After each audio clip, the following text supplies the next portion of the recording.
মাগরিবের নামাজের পরে হাসবুনাল্লাহু নি'মাল ওয়াকিল এই দোয়াটা যদি 33 বার করে পাঠ করতে পারে, আল্লাহ পাক নগদে তাকে 4টা পুরস্কার দান করে দেয়। যেরকম সুবহানাল্লাহ।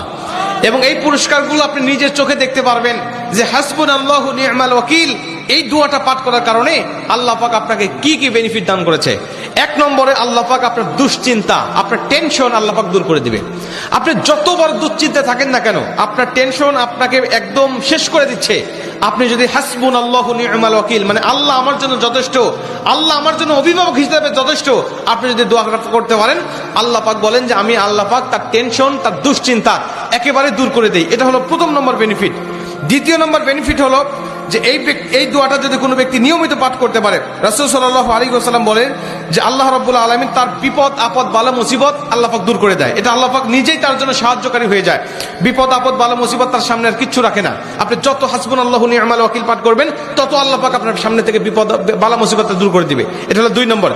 3 নম্বরে নবীজি সাল্লাল্লাহু আলাইহি ওয়াসাল্লাম বলছেন, যে ব্যক্তি হাসবুনাল্লাহু নি'মাল ওয়াকিল বেশি বেশি পাঠ করবে, আল্লাহ রাব্বুল আলামিন সে যদি কারোর দ্বারা জুলুম শিকার হয়ে থাকে, সে মাজলুম, তার উপরে কেউ জুলুম করেছে, তার উপরে কেউ কষ্ট দিয়েছে, তাকে এই কষ্টটা সে পেয়ে আল্লাহ পাকের কাছে হাসবুনাল্লাহু নি'মাল ওয়াকিল পাঠ করেছে, আল্লাহ পাক বলেন নিজেই আমি ওই মাজলুমের পক্ষে হয়ে যাই, জালিমের বিপক্ষে আমি আল্লাহ নিজের অবস্থানটা দাঁড় করা দেই। যেরকম সুবহানাল্লাহ।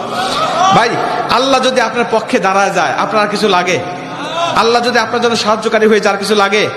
আপনাকে কোন জালিম আপনার উপর জুলুম করছে, আপনি হয়তোবা সেই জালিমের কাছে আপনি কিচ্ছু না, একেবারে তুচ্ছ, কিন্তু আল্লাহ তো তার থেকে অনেক বেশি শক্তিশালী।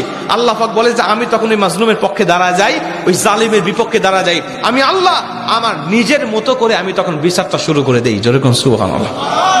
এজন্য যদি কেউ আপনার উপর জুলুম করে, আপনি হতাশা হবেন না, আপনি কষ্ট পাবেন না, আপনি আসমানের দিকে মুখটা উঁচা করে বলবেন হাসবুনাল্লাহু নি'মাল ওয়াকিল নি'মাল মাওলা ওয়া নি'মান নাসির।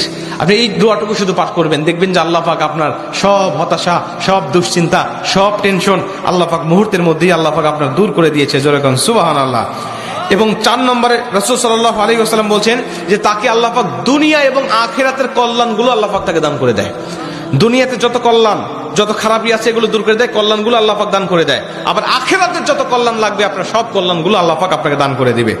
আল্লাহ পাক আমাদের সবাইকে এই 4টি ফজিলতগুলো পাওয়ার আশায় হলেও আল্লাহ পাক আমাদের সবাইকে এই হাসবুনাল্লাহু নি'মাল ওয়াকিল এটা মাগরিবের পরে 33 বার, অনেক মুহাদ্দিস বলছেন ফজরের পরে 33 বার, যদি কোনো ব্যক্তি 11 বার পড়তে চায় সমস্যা নেই, কিন্তু 33 বার পড়তে পারলে সবচেয়ে ভালো ফলাফল পাওয়া যায়। আপনারা অধিকাংশ 33-এর অধিক পড়লেও কোনো সমস্যা নেই। এক কথায় যে ব্যক্তি হাসবুনাল্লাহু নি'মাল ওয়াকিল বেশি বেশি পাঠ করবে, আল্লাহ পাক তাকে এই ফজিলতগুলো দান করবে। যেরকম সুবহানাল্লাহ। যতগুলো আমলের কথা বলা হয়েছে, আল্লাহ পাক আমাকে সহ সবাইকে আমল করার তৌফিক দান করুক। জোরে বলেন আমিন।